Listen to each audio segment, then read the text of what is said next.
SensoCast, podcast da Senso Consultoria de Comunicação, para falar sobre jornalismo e comunicação corporativa em saúde, ciência e educação. Apresentado por Moura Leite Neto.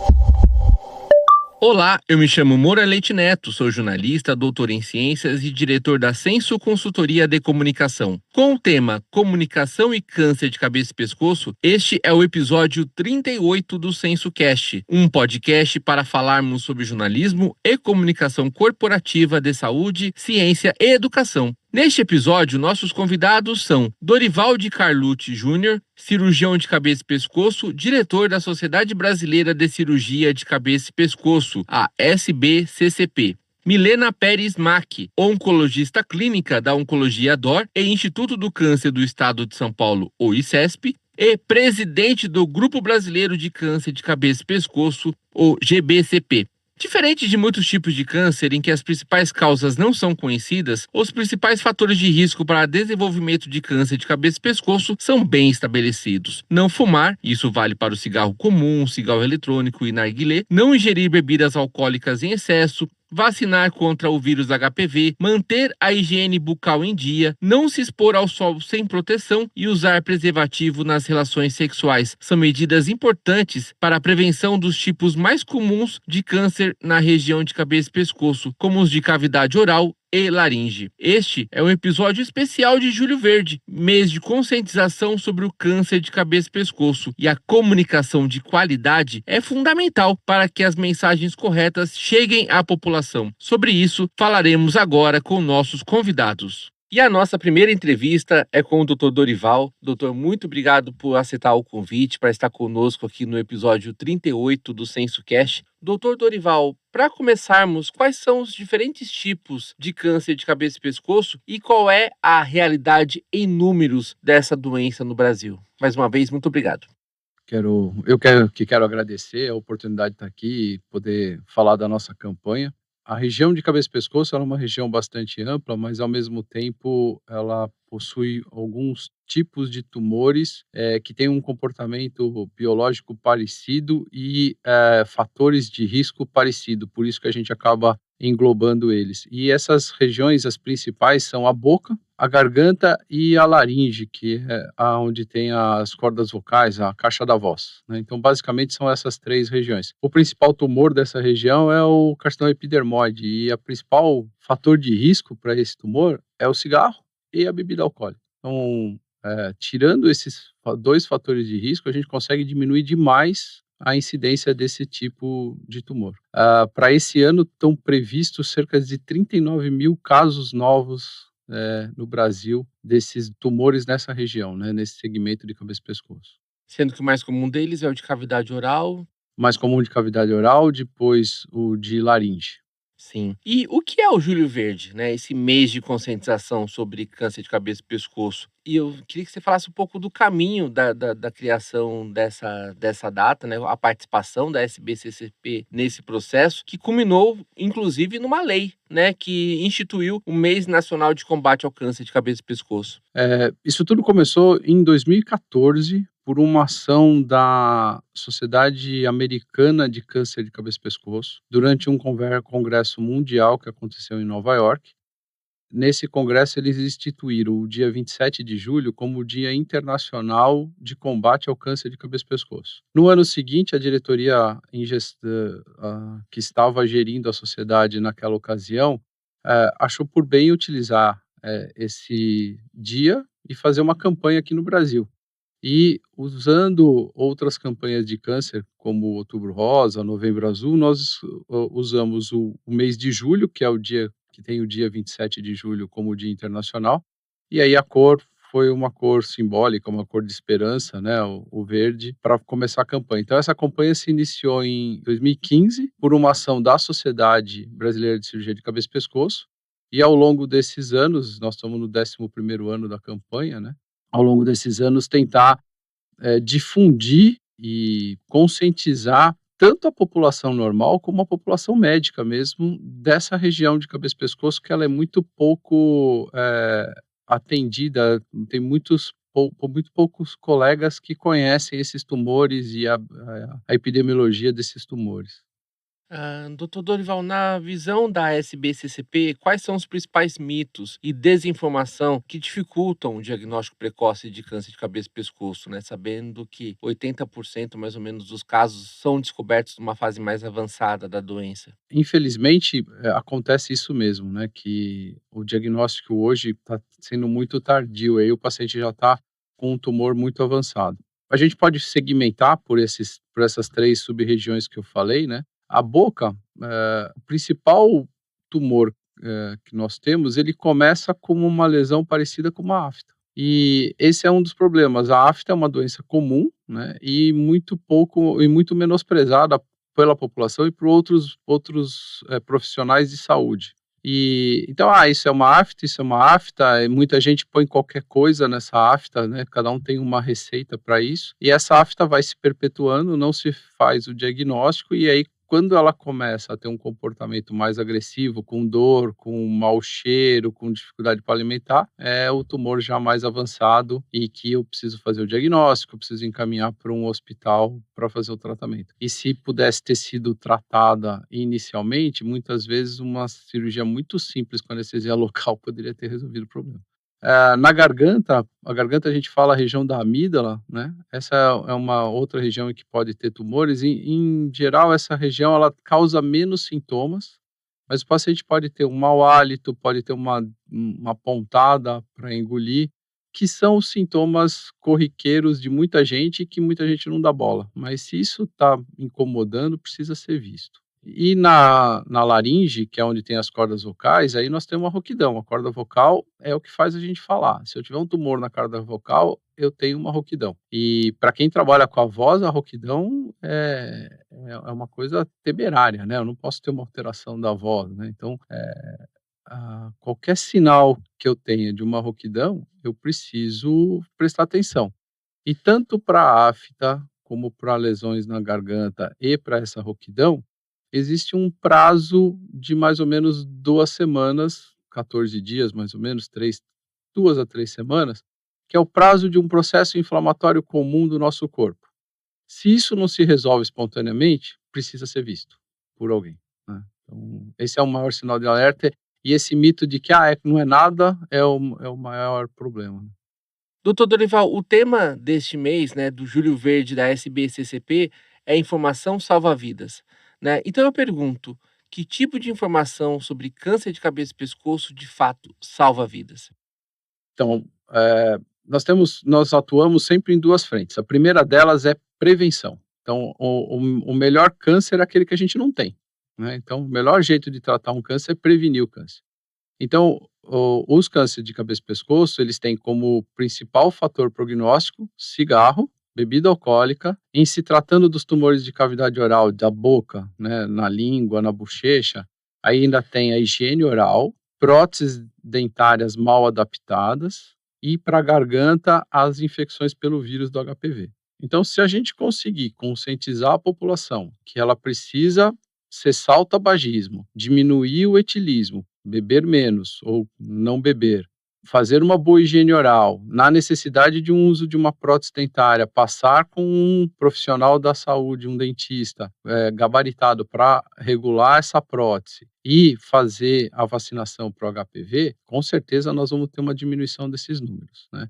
É interessante essa história da prótese, porque a gente fala e as pessoas não acreditam, principalmente quem mora em São Paulo. Mas no interior de São Paulo e no interior do Brasil, existem vendedores de prótese que entram com uma mala com um monte de prótese dentária, com a dentadura, e ele dá para a pessoa que não tem dente nenhum experimentar a prótese. E aí ele experimenta a prótese, essa aqui eu gostei, ficou boa, a aparência ficou boa.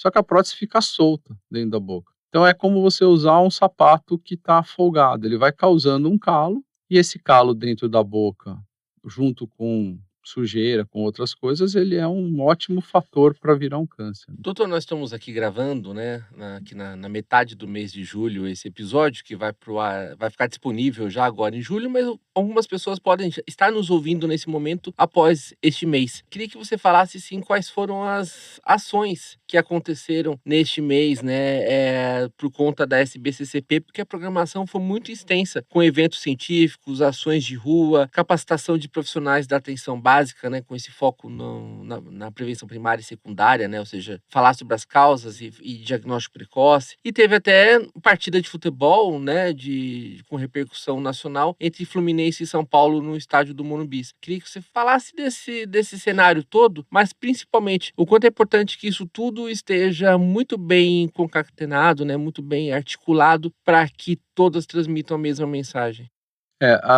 Nós estamos atuando muito nas mídias sociais, né, principalmente Instagram, Facebook, LinkedIn. Nós estamos tentando muito acesso a outras mídias. Os podcasts têm sido bastante informativos, assim como alguns videocasts. Infelizmente, a gente não consegue ter uma ascensão àquelas mídias de alto impacto, como TV. Isso é mais difícil, né? Porque quando você fala de câncer de cabeça e pescoço, ele não vende tanto como um câncer de mama, né? As pessoas acham que isso não é um problema de saúde pública. Então ele vende menos, né, mas a gente tem tentado de toda forma atuar nessas áreas, porque nós precisamos, como eu falei, informar a população de que eu tenho como prevenir, informar essa população e, mais ainda, informar a classe de saúde, não só médicos, mas profissionais de dentistas, profissionais de UBS, enfermeiros, fisioterapeutas, fonoaudiólogos, que alguns sinais e sintomas podem ser de um tumor inicial, e isso, dado esse alerta, a gente consegue fazer um diagnóstico precoce, e esse diagnóstico precoce consegue curar 90% dos pacientes. Então, é um resultado significativo, né? Então, essa informação, por isso esse slogan da Sociedade Brasileira de Cirurgia de Cabeça e Pescoço, informação salva vidas, com o intuito de informar os fatores prognósticos para prevenir e informar os principais sinais e sintomas de uma lesão precoce para tratar o mais breve possível. Um caminho importante para nós jornalistas e os comunicadores, né, de temas de saúde, né? Por exemplo, explicar sobre esses sinais. Eles são bastante visuais, né? É um câncer que está à vista, né? Diferente de outros que são órgãos internos. Tem muita informação que pode ser levada por meio da imprensa de uma forma que impacte para que as pessoas saibam que a doença existe. É. O de boca é muito fácil. Você abre a boca, você pode fazer um autoexame. Você abre a boca dentro de casa, escovando o dente, e olha para ver se tem algum machucado. E isso já vai chamar atenção. Da voz, né? Alteração da voz, rouquidão. Uma pessoa que está rouca não é normal. Você vai numa festa, canta, e no dia seguinte você está rouco, isso te incomoda. Só que essa rouquidão, ela demora 2, 3 dias e volta. Então, ótimo, beleza, não é nada, né? É só uma inflamação da corda vocal. Agora, se isso se perpetua por 2, 3 semanas, não está certo. Isso precisa ser visto. Precisa ser visto por um cirurgião de cabeça e pescoço, que parece um nome muito tenebroso, ou por um oncologista, que é aquele que lida de câncer. Não, um profissional médico habilitado, um otorrinolaringologista, ele consegue fazer o diagnóstico e encaminhar para o tratamento. Porque muitas vezes essa rouquidão, de fato, não é nada. Pode ser um calo de corda vocal, alguma coisa benigna. Mas é preciso que isso seja visto para que eu faça o diagnóstico o mais precoce possível. Então isso é importante. Uma coisa que a gente não comentou, que também é importante, existem aqueles nódulos no pescoço, as famosas que as pessoas chamam de ínguas, né? O nódulo no pescoço, ele nada mais é do que um gânglio que está reagindo a alguma coisa. Na maioria das vezes, ele reage a um processo inflamatório. Então, você teve uma dor de garganta, uma infecção de amígdala, está com pus, aquele nódulo aumenta para combater esse pus. Isso é o normal do corpo. Agora, se esse nódulo se perpetua por mais de 3 semanas ou ele fica crescendo, isso não é normal. E aí, muitas das vezes, o que acontece é que eu tenho um tumor na garganta que já deu uma metástase para o pescoço, e esse nódulo que a gente está vendo já é uma metástase, né? Então, e isso já é um tumor avançado, né? Porque tem metástase. Doutor Dorival, a SBCCP tem uma longa trajetória científica, mas nos últimos anos tem, né, dialogado cada vez mais com a sociedade civil e com influenciadores, né? Aqueles, obviamente, que influenciam positivamente em relação ao tema, né? Não ficam falando bobagens por aí, né? Como que você vê o papel desses criadores de conteúdo de saúde e dos jornalistas especializados nessa missão de informar com base em evidências? Acho que o mais importante são essas pessoas que têm uma abrangência muito grande, que atingem bastante pessoas, que são as pessoas que precisam levar as informações, né. Nós médicos ficamos num mundinho muito restrito, né, e muitas vezes nem temos habilidade de informar, né, aquela facilidade de falar tudo, e é do profissional de saúde, dessas pessoas que têm um engajamento, né, que é a palavra de hoje, né, que tenham que atingem uma grande população, que precisam fazer com que essas informações cheguem em todos, na população.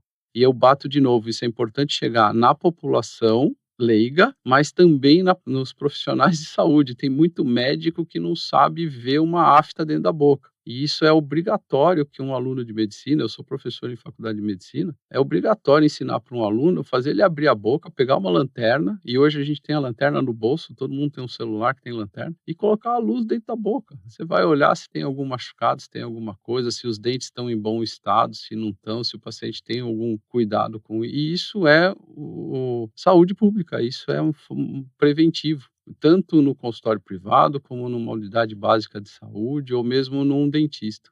É isso que eu ia perguntar também, né? Assim como o médico, desde o clínico geral, pode fazer o diagnóstico, esse diagnóstico pode começar também na cadeira de um dentista. Na maioria das vezes começa. Na maioria das vezes começa. O dentista, ele é a pessoa que está dentro da boca examinando, e isso é importante também, que o profissional da odontologia tem esse treinamento, e eles têm. A faculdade de odontologia, todas elas, têm cadeiras de patologias de lesões orais, e eles ensinam para os dentistas, né, para os profissionais, a fazer o diagnóstico dessas lesões. O problema é que nem todo mundo leva isso a sério, né? Esse é o grande motivo, esse é o grande problema. E quais são os principais, erros ainda comuns na abordagem sobre câncer de cabeça e pescoço na mídia, doutor Dorival? E na sua avaliação, né, como cirurgião de cabeça e pescoço, um especialista na área, o que seria uma cobertura ideal, né? Que tipo de matérias que você ainda não lê, que você ainda não assiste, ainda não ouve na mídia brasileira, que você gostaria que tivesse, mais presente sobre câncer de cabeça e pescoço? É, eu fiquei em duas gestões de diretorias como diretor de marketing na Sociedade de Cabeça e Pescoço. Eu não tenho nenhuma formação em marketing, eu sou médico, mas a cadeira, essa posição, ela é ocupada por um de nós médicos, né, e eu sempre, ao longo desses 4 anos, 2 gestões, eu tentei muito, fazer com que grandes, mídias que têm alcance populacional As mídias de massa, né? divulgassem as nossas campanhas. Mas, como eu falei, elas não são interessantes do ponto de vista de retorno para eles. Então, você fala numa televisão, em alguma coisa de TV aberta, é impossível conseguir colocar. Já tentei de tudo, sabe, você vende, manda mensagem, e mesmo em rádios, mandei mensagem para um monte de repórter pedindo que colocasse isso na pauta. Eu não queria nem, eu deixava claro que eu não era o Dorival que queria falar, eu queria que fosse falado, né, da campanha. E isso a gente não vê falar muito, como a gente vê, por exemplo, em outras campanhas, do câncer de mama, do câncer de próstata. E não que o nosso problema seja maior que o deles, não, longe disso, mas pra você ter uma ideia, o câncer de boca no sexo masculino é o quinto mais frequente. E o câncer de laringe é o oitavo. Se juntar os dois em números totais, ele passa um a quarto. Então, Sim. assim, dos homens, o principal é o câncer, é o câncer de próstata, depois tem o câncer de pulmão, pâncreas, e aí os Já nossos, vem já vem esse, já vem os de cabeça e a pescoço. cavidade oral. É. E isso é pouco falado, isso é pouco difundido, né, isso é pouco utilizado, né. Nós aqui na Censo fazemos assessoria de imprensa e também lidamos com esse desafio. É muito mais desafiador alguns tipos de câncer, e cabeça e pescoço está entre eles, né, sem dúvida. A própria o nosso atual presidente teve um câncer de cabeça e pescoço. Sim, de laringe. E isso na época foi divulgado, mas ninguém falava da especialidade, né, ninguém aproveitou essa parte para falar: "Ó, vamos fazer prevenção". "Ah, Sim. não, deu certo o tratamento, estavam focado na saúde dele". É para ficar focado na saúde dele, não é isso, mas é uma pessoa com alta visibilidade, precisava ter sido nossa bandeira para evitar que outros tivessem esse problema, né. E o case de sucesso do presidente Lula, né, em relação a não só a remissão da doença, mas até o fato de ter conseguido preservar a voz, né. Lógico, ele sempre teve aquela voz rouca, então Uhum. a rouquidão não é em consequência do tratamento, muito pelo contrário, né, ele teve uma condição ali de fazer uma união de cirurgia e radioterapia que propiciou que ele não perdesse a voz, né. O case de sucesso dele vai diretamente ao que a gente está buscando com a informação. Então, por que que o dele foi um sucesso? Porque foi diagnosticado rápido e foi tratado rápido e tratado com as melhores terapêuticas, as mais atuais. Então, assim, isso seria o padrão ouro para todo mundo. Só que quando a gente vê a nossa população geral, mesmo aquelas que têm plano de saúde, eu tenho uma pessoa que está rouca. Ah, tem 2 semanas. Aí ela pede para marcar uma consulta com um otorrinolaringologista. Se ele não tiver convênio, ele vai ter que passar numa UBS. Aí o médico da UBS vai ter que pensar e falar: "Não, preciso encaminhar para um otorrino". Então ele já vai demorar 1, 2 semanas para conseguir essa consulta. Quando ele for na consulta com o otorrino, precisa cair num otorrino que tem treinamento para fazer o diagnóstico.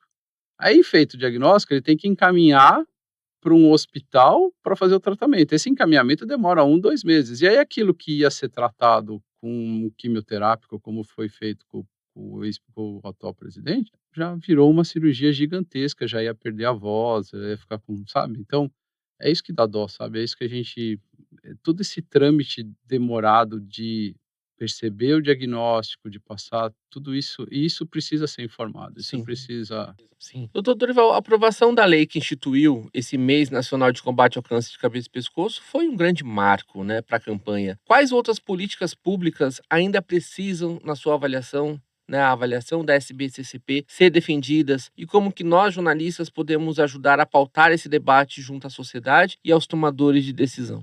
Eu acho que ter a lei que institui o mês como um mês de combate ao câncer é um grande apoio. Mas mais do que isso, do ponto de vista populacional, é o que a gente estava comentando. Eu preciso que a população tenha acesso à informação, acesso a como prevenir, e isso tem que ser feito na unidade básica de saúde.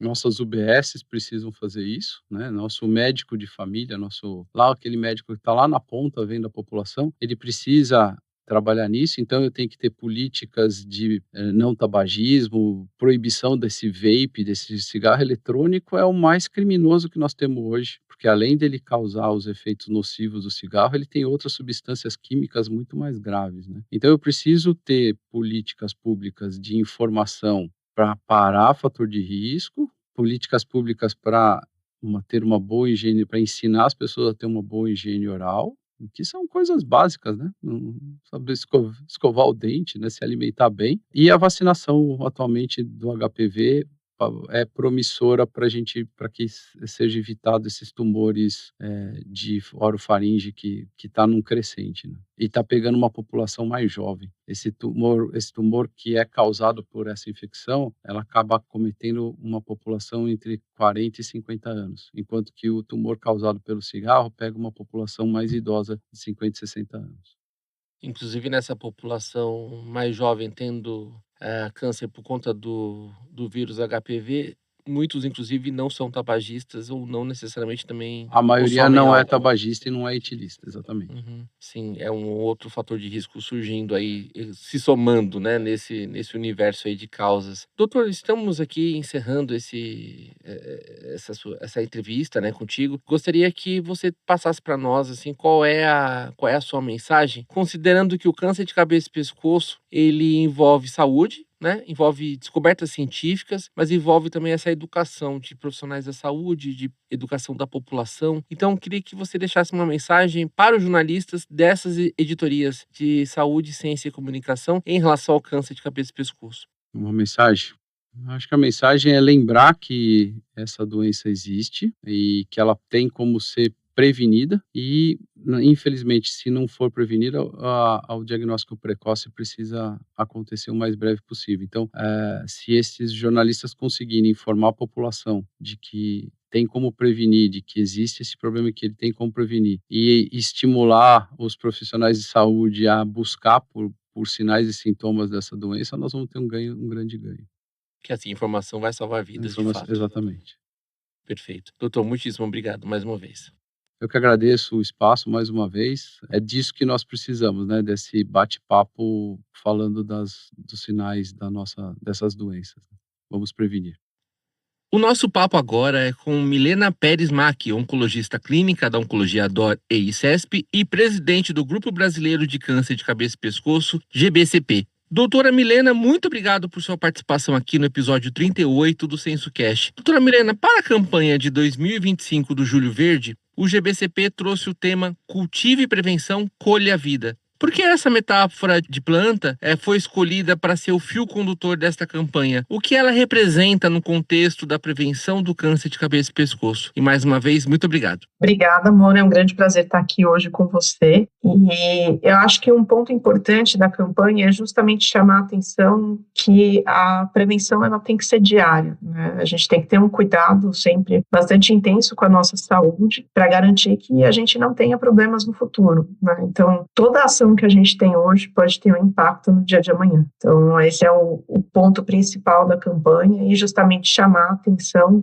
para essas doenças que coletivamente chamamos de câncer de cabeça e pescoço. E quais foram as ações programadas pelo GBCP para todo esse mês de julho? Durante esse mês de julho, a ideia é que nós tenhamos bastante interação, tanto com as pessoas da comunidade em geral, né, e também profissionais de saúde envolvidos no cuidado de pacientes como um todo. Então, vão ser feitas lives durante este mês, palestras, momentos educativos e também bastante informação sendo divulgada em mídias sociais para esse mês de julho. E são vários os públicos que vocês miram, né? O que o GBCP focou para impactar positivamente na prevenção, diagnóstico precoce e acesso ao tratamento do câncer de cabeça e pescoço. Quais são esses públicos? Bom, como eu já tinha antecedido um pouco na conversa, nós temos tanto a população geral, né, que acho que é um público muito importante, né, que é justamente a população como um todo. Acho que o conhecimento a respeito dessa doença é algo que não é tão comum, né, embora a gente veja no consultório com frequência, a gente sabe que o contato das pessoas com essas doenças não é frequente, então é importante saber, né, o que é, como que é o tratamento, como que se previne, e também dos profissionais de saúde, tanto aqueles que estão envolvidos diretamente no cuidado de pacientes com câncer de cabeça e pescoço, né, que é o dia a dia, mas também os outros profissionais, porque muitas vezes o paciente ele vai se apresentar primeiramente por um dentista generalista, né, com uma lesão na boca, essa pessoa que vai fazer a suspeita, e é muito importante entender, né, que a gente deve ser célere nesse processo justamente para garantir melhores resultados. Às vezes o paciente não vai falar com o médico quando ele passa na consulta, mas ele fica em dúvida e acaba perguntando para uma enfermeira. Então, por isso que é importante que todo mundo tenha essa ciência para justamente contribuir para esse diagnóstico de maneira precoce e encaminhamento para o tratamento o quanto antes. Doutora Milena, na visão do GBCP, qual é o papel da comunicação, incluindo a imprensa, as campanhas públicas, nessa construção de uma cultura de prevenção de câncer de cabeça e pescoço? Eu acho que o papel, né, é tanto realmente trazer uma informação de qualidade para toda a população, falando não só sobre a doença, mas como prevenir, e, de novo, entender o que é essa doença, né? Até para as pessoas poderem apoiar, eventualmente, os entes queridos que acabam sendo acometidas por isso, ou mesmo se a pessoa estiver diante desse diagnóstico, ter um pouco mais de informação. Isso sempre acaba ajudando a ter uma melhora, né, no entendimento do tratamento e o que pode ser esperado. Em câncer de cabeça e pescoço, nós estamos falando aí de vários tipos de câncer, né? Pode ser cavidade oral, laringe, orofaringe, câncer de tireoide. E muito se fala assim dos sintomas que persistam por mais de 3 semanas, sendo que esses sintomas, muitos deles são conhecidos, né? Quais são esses principais sintomas e sinais que precisam, doutora Milena, estar no radar da população e também, e assim como dos profissionais da saúde? Eu acho que, primeiramente, uma coisa que a gente tem que, de certa forma, separar, né? Embora a gente tenha várias doenças, a gente tem aqueles tumores que acometem o lábio, a língua, a orofaringe, a laringe, que são normalmente esses carcinomas escamocelulares de cabeça e pescoço, e a maior parte deles tem fatores de risco em comum, né? Como é o hábito de fumar e o uso de bebida alcoólica. E aí é muito importante. É bem diferente da tireoide, por exemplo, né? É, diferente da tireoide. Na tireoide, em geral, a maior parte das pessoas não tem sintoma algum, né? Mas nesses outros tumores, em geral, tem. Então, especialmente essa população que tem esse hábito, precisa ficar mais atenta. A higiene dentária é um fator importante também. E, por exemplo, se tem uma lesão na língua que não cicatriza, isso passa, né? Porque muitas vezes começa como se fosse uma afta. Normalmente uma afta em 1, 2 semanas já vai estar melhor. Agora, aquela pessoa que tem aquela lesão que parece uma afta, passou 2, 3 semanas e isso não melhorou, precisa ser vista por um profissional de saúde habilitado. A mesma coisa, por exemplo, uma pessoa, às vezes, quem fuma já tem a voz um pouco mais rouca, mas é importante ficar atento. Olha, a rouquidão piorou. Tá mais difícil de engolir, tá tossindo mais. Então, isso são coisas que podem significar que tem algo além, né, de só uma alteração pelo cigarro. Além disso, às vezes, por exemplo, é muito comum na população mais jovem, na realidade, ter outro tipo de tumor, que é o carcinoma da orofaringe, que é relacionado ao HPV. E muitas vezes o primeiro sinal que essa pessoa vai ter é um inchaço na região do pescoço. Então, aparece um caroço que não tinha antes. É comum, quando a gente tem resfriado, por exemplo, uma amidalite, você até pode ter alguma nodulação no pescoço, mas normalmente, depois de 1 semana, 2 no máximo, isso daí já passou. Se você fica com uma nodulação no pescoço que persiste, principalmente se aumenta, isso daí também é um fator de preocupação para chamar atenção, fazer um ultrassom, eventualmente até uma biópsia, para poder se ter esse diagnóstico. Doutora Milena, aqui o podcast, o SensoCast, ele é muito ouvido por jornalistas e comunicadores, né, principalmente de saúde, ciência e educação. Na sua visão, né, de oncologista clínica, como que nós podemos passar as melhores mensagens sobre câncer de cabeça e pescoço? E como que nós, profissionais, podemos contribuir para ampliar o alcance dessas informações? Eu acho que o primeiro ponto é que essas doenças, em geral, elas são preveníveis. Então, a gente tem maneiras de conseguir evitar o acometimento, né, das pessoas por essas doenças, principalmente cessando qualquer forma de tabagismo, limitar a ingesta de bebida alcoólica, fazer a vacinação para HPV, principalmente nas crianças, né, antes de ter contato com o vírus. Isso é fundamental, tanto meninos como meninas. E por fim, entender que existe sim uma maneira de fazer um diagnóstico precoce e que existe tratamento e que esse tratamento pode ser bem sucedido, sim. Então, acho que esse é um ponto importante para a comunidade da comunicação. E acho que outra questão também bastante relevante é que muitas vezes a gente precisa fazer intervenções que acabam levando a algum tipo de sequela para essas pessoas, né? Então, a gente tem pessoas que têm uso de traqueostomia, às vezes podem ficar com alguma alteração da fala, e a gente entender que isso faz parte do tratamento e poder acolher essas pessoas também, né, para elas terem um dia a dia mais tranquilo, porque a gente sabe que não é fácil, e esse temor justamente da aceitação das pessoas quanto ao pós-tratamento é algo que às vezes dificulta a tomada de decisão por parte do paciente. O paciente tem muito receio em relação a fazer uma cirurgia,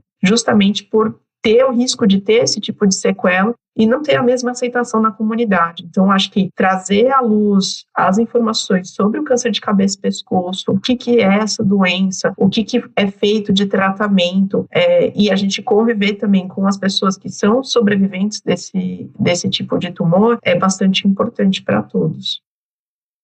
Doutora Milena, além de oncologistas clínicos, cirurgiões e radio-oncologistas, quando falamos em câncer de cabeça e pescoço, falamos também em fonoaudiologia, nutrição, psicologia, fisioterapia, odontologia e outras áreas. Como Como que funciona na prática, doutora Milena, essa articulação multiprofissional? E quais são os maiores desafios para garantir esse cuidado integral? Ou seja, essas especialidades todas serem acessíveis à população? Eu acho que, assim, de vários tumores que a gente trata, o câncer de cabeça e pescoço é um dos que mais precisa dessa intervenção multidisciplinar. Então, o primeiro ponto é que é importante para os pacientes e familiares que entendam a relevância de cada um desses profissionais. Lógico que é muito importante ter a opinião do oncologista, do radio-oncologista, do cirurgião, mas a gente não consegue fazer esse tratamento de forma adequada se não tiver o apoio de uma equipe, e é uma equipe grande. É um desafio diário, porque a gente sabe que são tratamentos que demandam muito tempo das pessoas, que levam a bastante sintoma durante o tratamento, mas os desfechos, né, e a mesma tolerância das pessoas, né, durante, por exemplo, uma radioterapia, é muito melhor quando a gente tem esse apoio, tanto da nutrição, como da fono, da psicologia, que eu acho que é outro ponto que a gente não pode relevar, porque é um tratamento duro, então ter esse apoio é importante, e as pessoas entenderem, né, a relevância de cada um desses profissionais, com certeza faz toda a diferença. A gente sabe que existem desafios, sim, de várias montas, então, tanto a questão de acesso dentro do próprio serviço, então, muitas vezes, a pessoa está sendo tratada num local que, por exemplo, no cenário de medicina privada, não necessariamente dispõe de todos aqueles profissionais no mesmo local pelo plano de saúde. Então, isso é um desafio. E a outra questão, em geral, nos hospitais que fazem, não são todos os hospitais, por exemplo, do SUS, que fazem tratamento para o câncer de cabeça e pescoço, justamente porque a gente precisa ter uma equipe montada. Então, às vezes, o desafio é que o paciente acaba residindo muito longe do local que tem a disponibilidade de todos esses profissionais. Então, nessa hora é muito importante contar, por exemplo, com o apoio do serviço social, ver que tipo de estrutura pode ser oferecida para garantir que a pessoa tenha acesso a esse centro. E também entender a importância de se manter esses compromissos, né? Então, é de uma agenda corrida, mas é importante entender que cada um deles tem a sua relevância, lógico, e conversando com os profissionais para tentar adequar as coisas da melhor maneira possível. E, doutora Milena, as reportagens sobre câncer de cabeça e pescoço, né, como a maioria dos cânceres, elas são muito voltadas para falar de prevenção, diagnóstico precoce e muitas vezes de tratamento também. E muitas histórias também são focadas em experiências vividas por pacientes. Essas são as matérias mais comuns. Mas você considera também muito importante que a imprensa também tenha um olhar para explicar essas outras áreas, como que elas atuam? Elas podem, através de se explicar, por exemplo, como se dá a intervenção da fonoaudiologia no câncer de cabeça e pescoço, no câncer de laringe, por exemplo. Isso faz com que políticas públicas acabem promovendo mais serviços que tenham esse tipo de estrutura que você comentou que falta principalmente no SUS? Eu acho que não é só no SUS, viu, Moura? Eu acho que a disponibilidade de alguns profissionais de saúde realmente é escassa nos mais diferentes cenários. Então, acho que ter a conscientização da população como um todo da relevância dessa doença também é importante para que a gente tenha a formação de profissionais voltados para a área de cabeça e pescoço, porque é frequente, por exemplo, a gente se deparar com uma situação que a oferta de fonoaudiólogos voltados para o tratamento de pacientes com câncer de cabeça e pescoço é realmente escassa. Então, esse ponto que você traz é relevante porque é um profissional que é fundamental tanto antes do tratamento para a gente determinar, por exemplo, se aquele paciente deve ser operado, vai fazer uma radioterapia, como também para a parte de reabilitação, porque a gente sabe que uma vez que é feito o tratamento, essa parte de reabilitação impacta muito na qualidade de vida. E às vezes é difícil da gente enxergar qual que é a relevância, né, de fazer um exercício diário no longo prazo. Só depois que você faz muito tempo de reabilitação que você consegue olhar para trás e ver, nossa, eu melhorei, eu estou falando melhor, eu estou comendo melhor, meu pescoço não está tão enrijecido, porque foi feito esse trabalho. Mas eu acho que, de fato, é importante entender a relevância de cada um desses profissionais para a gente ter uma oferta adequada em todos os cenários, né?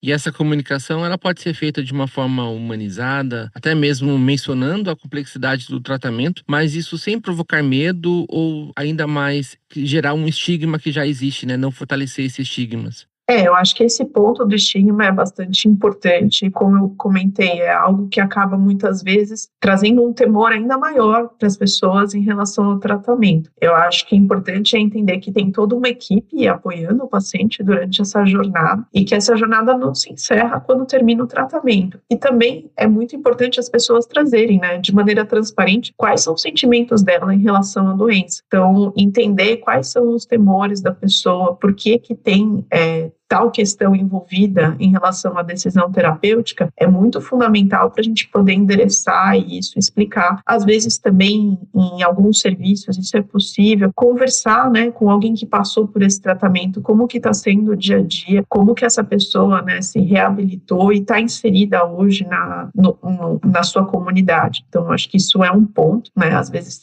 se tem um receio de alguma tomada de decisão, avaliar essa possibilidade. Será que eu posso conversar com alguém e se apoiar em fontes confiáveis, né? Então, acho que isso também é outro ponto muito importante que a gente sempre fala para os pacientes, tomar muito cuidado, né, com o Dr. Google, agora com o Dr. ChatGPT, porque muitas vezes colocando informações, as ferramentas de busca vão trazer dados que não necessariamente refletem a realidade daquela pessoa. Então, a melhor coisa é sempre elencar, listar todas as dúvidas, todas as questões, levar para o profissional de saúde para tentar esclarecer o máximo delas durante a consulta, trazer os familiares, a rede de apoio perto também, que isso acaba ajudando, né, em relação a essas questões e também a diminuir o estigma. Por isso que acho que é importante a gente falar sobre essa doença justamente para as pessoas entenderem, né, e aceitarem e conviverem com eventuais sequelas que podem ser trazidas pelo tratamento.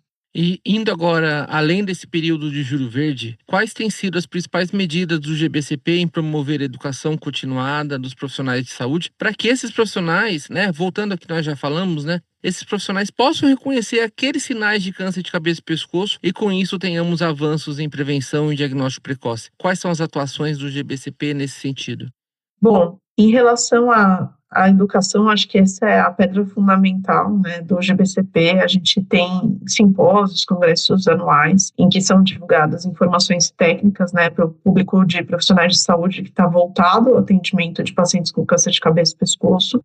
Outra questão também que existe são os webinars, que acontecem também de forma recorrente e muitas vezes também atualizações em relação aos artigos mais relevantes da área também são distribuídas pelos membros. É um dos nossos papéis também ampliar essa base de membros desse grupo, que é um grupo multidisciplinar, como a gente já comentou. Então, diferente de alguns grupos médicos que a gente tem só um especialista, aqui a gente tem vários. Então, o grupo ele é aberto tanto para oncologistas, radio-oncologistas, cirurgiões de cabeça e pescoço, nutricionistas, fonoaudiólogos, psicólogos. Então, nós queremos todos esses profissionais juntos, odonto, justamente para poder garantir que essa informação de qualidade seja distribuída para todos e que também haja troca de experiências, né? Acho que é muito válido. O Brasil é um país muito grande e a gente tem práticas também muito distintas em diferentes regiões do Brasil e a gente sempre aprende, né? Ouvindo de outras pessoas quais foram os desafios que eles enfrentaram, como que superaram esses desafios para implementar essas medidas nas próprias localidades de prática.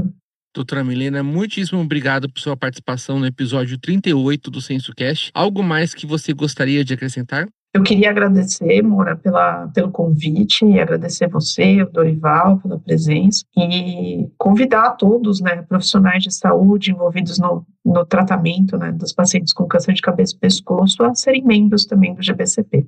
Muito obrigada. E assim encerramos o episódio 38 do SensoCast. Nos acompanhe nas mídias sociais e em nosso site sensocomunicação sem cedilha e sentiu.com.br.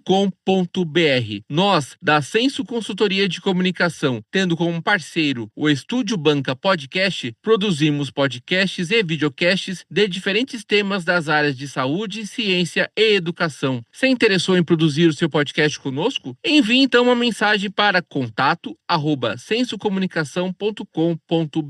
E não se esqueça de ouvir os episódios anteriores e seguir nossos perfis. O SensoCast está nas principais plataformas de podcast, todos os meses com um episódio novo. Um grande abraço e até o próximo episódio. Este podcast é uma produção Senso Consultoria de Comunicação e Estúdio Banca Podcast. Apoio Banca de Conteúdo.